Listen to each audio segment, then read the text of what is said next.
pinnacle that you've wanted to the last few years, but just kind of talk about what it's meant to this Georgia Bulldog fan base to have risen to this level and to have gotten this close and obviously right on the verge of where you want to be.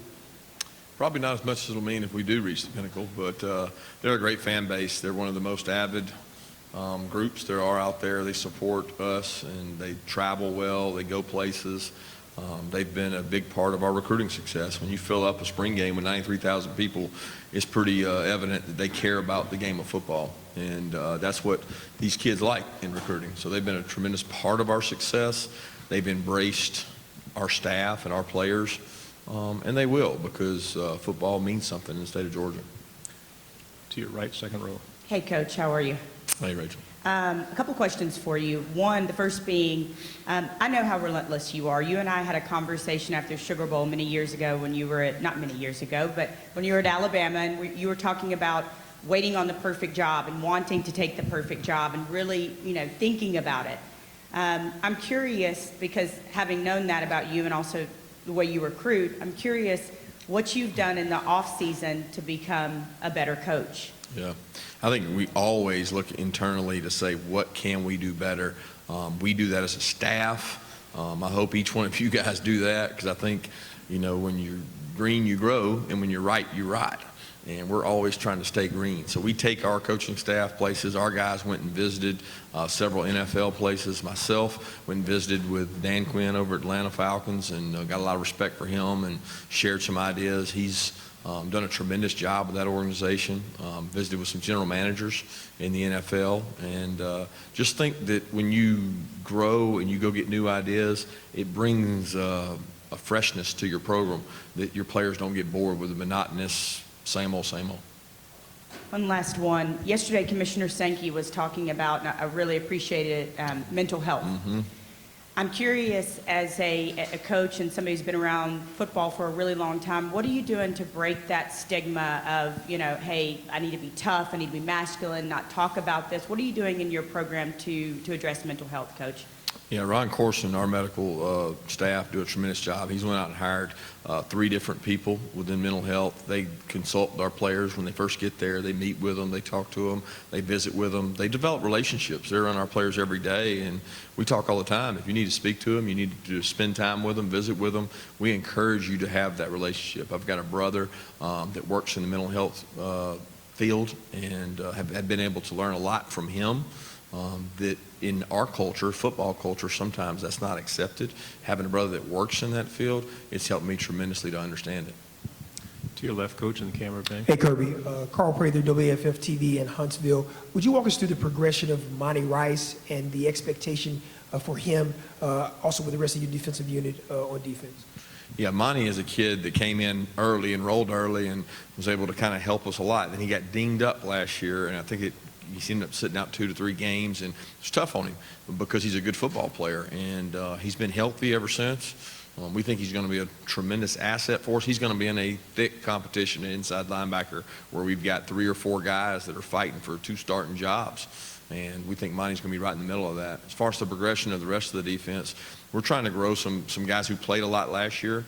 I think across the board, the 11 positions on our defensive unit, outside of maybe 1 or 2, they're all up for grabs. We got a 2 deep that we think maybe, I don't know if they're going to be superstars, but they're good football players. And the competition is going to prove itself out in fall camp, that who is going to be the guy to go out and grab this position. And the good news is they get to go against pretty good offense while they're competing to do it.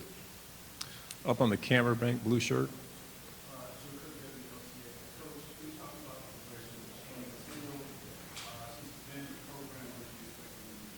Yeah, Channing was a bright spot for us last year, especially on special teams. He was able to develop. He was a kid that played a lot of outside backer in his high school program, had not played as much inside backer. We put him inside. He's really fast. He was able to play, made some plays in the SEC championship game that we kind of developed him as the year went on and felt like, hey, if we're going to get to where we need to go, he's going to have to be a guy that can play on 3rd down for us. He was able to go in and make some plays against Kentucky on 3rd down, made some plays against Alabama on 3rd down, and he's really helped us. Up on the camera bank, and please ask your question loudly.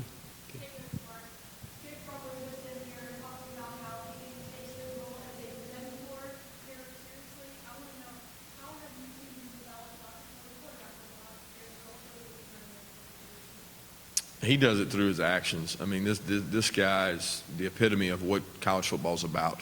Number one, he stands up for the right things. He's very strong in his faith. He lives it. I mean, he lives it and he breathes it, and he does that with our players in a way that is not rubbing it in their face. And I have a lot of respect for his ability to be who he is, be confident in who he is, and still lead our team, and not create any jealousy while he's doing it. So it's a lot of credit given to his parents and his upbringing, because they have done a tremendous job with all their sons. And he's got a brother that's going to be at Auburn, which creates a unique situation, but he is a great young man. Coach to your left, second row. Coach, you've been involved the last few years with two unbelievable games, obviously against Alabama. Just kind of talk about what you've learned from those, other than, of course, you probably want to win next time. Yeah, get rid of their backup quarterback, right? I mean, that's part of the plan. But they do a tremendous job, and we haven't finished the way we need to. And to be honest with you, a lot of that goes right here to me. We got to do a better job finishing the game and stay on top of it, and they get some credit for that because they've got a good football program. They've won a lot of football games, and they're a physical team. What I think we've shown is that we can match that physicality. We haven't finished that physicality, but we're not getting shoved around out there, and that's part of the deal against Alabama. You got to be able to go out and play physical. Coach to your right, second row. Hey, Kirby, Brooks Cabina from The Advocate. How do you and your staff personally monitor the NCAA transfer portal just in terms of roster building, and how do you feel other programs do that as well?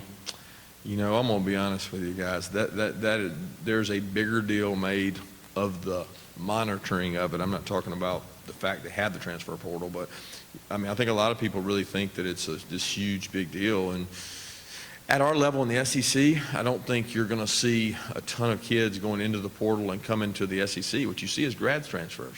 You see guys that graduate from their university and then have an opportunity to go anywhere they want, and they choose to come to the SEC. But you'll probably be seeing more guys exiting through the portal than entering through the portal to the SEC. So we don't have to monitor it. I mean, we don't sit there and have a guy look over it and see.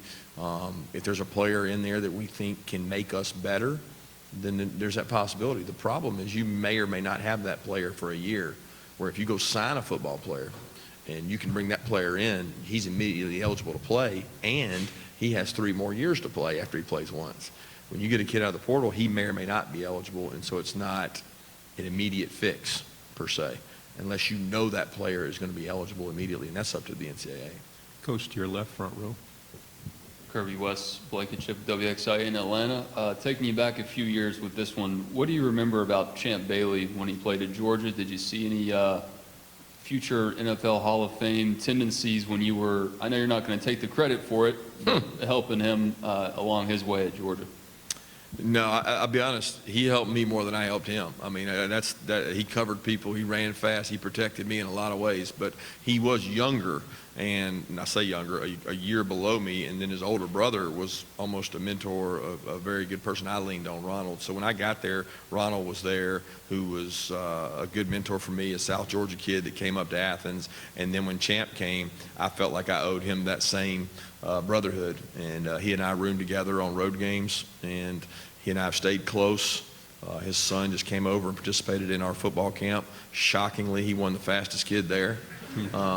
So it does help to have a father be a Hall of Famer, and my son probably won't be running that fast. But he is a tremendous person. Champ has never changed who he is, what he stands for. Tremendous mom, tremendous family. And it just gives me a sense of pride to see what all he's been able to accomplish, because he's never been a guy that it was about him. You know, he made some really Superman type plays. I mean, I remember the guy playing receiver in like 98 snaps or something against LSU one year, going both ways. He had to get IV'd at halftime. Front row right here. Coach, good morning. Jeff Sintel, AJC Dog Nation. It seems like recruiting has changed a lot since even your first team at Georgia. New signing periods, accelerated timelines, your staff recruits nationally. But it seems like your program is slowing things down, going through its progressions a little bit. Can you just discuss the philosophy of how you guys have looked at a staff and maybe altered the old way to this new cycle? Yeah, it's definitely changed from the first year to now, and that has a lot to do with the signing date. The signing date changed everything. It sped everything up. It made it where if you don't sign guys in December, there may not be guys available. It's like being in the back of the grocery store when you're going to get groceries and it's July 4th and they're all gone. So you want to go fill up your basket as soon as you can. We want to make certain we're getting the right kind of people and the right kind of players. I don't think enough is done on a kid's senior year. I think what you'll find in the SEC is maybe 80%, 90% of the teams' spots are full going into the senior season, where I feel like I need to look and see what they do in their senior season, because there's a lot of guys that have played really well. And you look at Bradley Chubb jumps out to me. He was a kid that was probably under-recruited, but when you watch his senior tape, he was a good senior player, but he'd missed out on some opportunities at some SEC schools. So I would like to be able to evaluate guys longer, but once you have a player that wants to commit that is a really good football player, I think you've got to take that, especially if they've got great academics, because those two go hand in hand at the University of Georgia. So we don't necessarily want to be full, but we want to be able to go out and look at kids their senior year and find out how they're playing. The camera bank in the middle, please speak.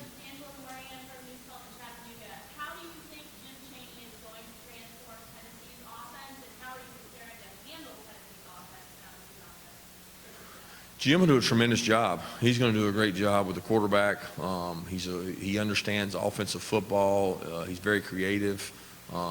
He's done a tremendous job with us. He's been a guy who's thrown the ball every down in his career with Drew Brees and empty sets to running the ball and being really run-oriented at Arkansas in our place. So he can do a lot of things, and he's a talented coach. And he did a tremendous job for us in the time that he spent with us. So we wish him all the luck in the world except for one game. Coach to your left, standing up. Hi, Coach. Cole Pepper, Channel 4 in Jacksonville. There's been a lot of talk about the future of the Georgia-Florida game in Jacksonville, and a lot of the talk is centered around the impact that it has on recruiting or on-campus visits and so forth. Could you talk specifically about how you think that having that game off-campus in a neutral site has impacted your program and your recruiting efforts? Yeah, I think anytime you look at things from a self-analysis and you say, okay, let's do quality control. How can we get better? How can we grow? How do we improve? All the things that we were talking about earlier, where we go, how do we improve at recruiting? Getting opportunities to put your best foot forward to have people into your home.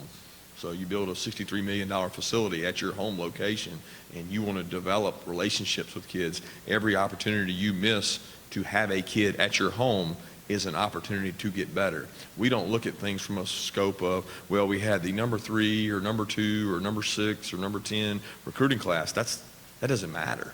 We're trying to figure out how to get better. And the best way to get better is to have opportunities to present in front of those kids. Down your second row. Brandon Adams from Dog Nation. In 2017, you made the playoff with a quarterback that started the year as your backup.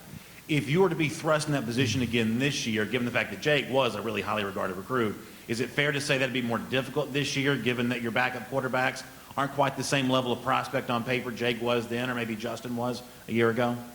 You know, I don't know that you can go off the rating that Justin was or Jake was. At the end of the day, Justin was a true freshman backup. Jake was a true freshman backup. They both were highly regarded coming in. But I also think that we have a young man who has a lot more experience than either one of them had, being that he had an opportunity to come in for a fall and go through a fall with us. He had a chance to go to a Mississippi JUCO and be able to play, and there's no value greater than going and playing, and he went and played. So you could make the case that we would have a more seasoned veteran guy. Now, is he as talented as those guys? I don't know. I think that's yet to be determined, and I think he continues to get better, and we hope that DeJuan will be able to compete with him for that once he's cleared. Coach to your left, camera bank. Hey, Coach Smart. Simone Eli, CBS 42 in Birmingham. What would you say is the biggest coaching philosophy or belief that you have that you took from your time in Alabama with Coach Saban that you still use today? Oh, man, there's a lot. I mean, I could go on for days, but just the line of scrimmage wins championships, and you got to sign big football players to be successful, whether it's offense or defensive line. We have time for 2 questions. Up on the camera bank in the blue shirt.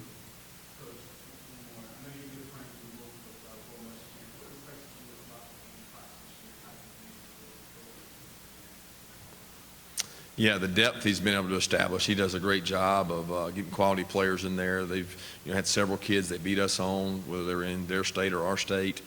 They're very relentless in their efforts to recruit.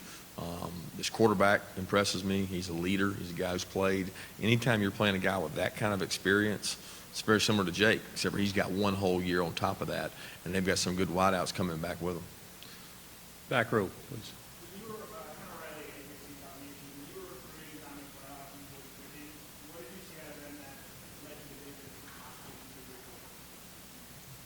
The biggest thing with each one was competitive nature. They go to a 7-on-7 tournament and they dominate. They go to a camp and they dominate. They go to a high school football game, they're the guy the coach is trying to get the ball to. So more than intangibles of vertical leap, 40-yard dash, hand size, just the fact that those guys are taking over opportunities when given the opportunity. Now, they're going to get thrust into a different world when they go out there against SEC level competition. And the biggest change for a kid like that is that now this defensive back is in my face and he's talented.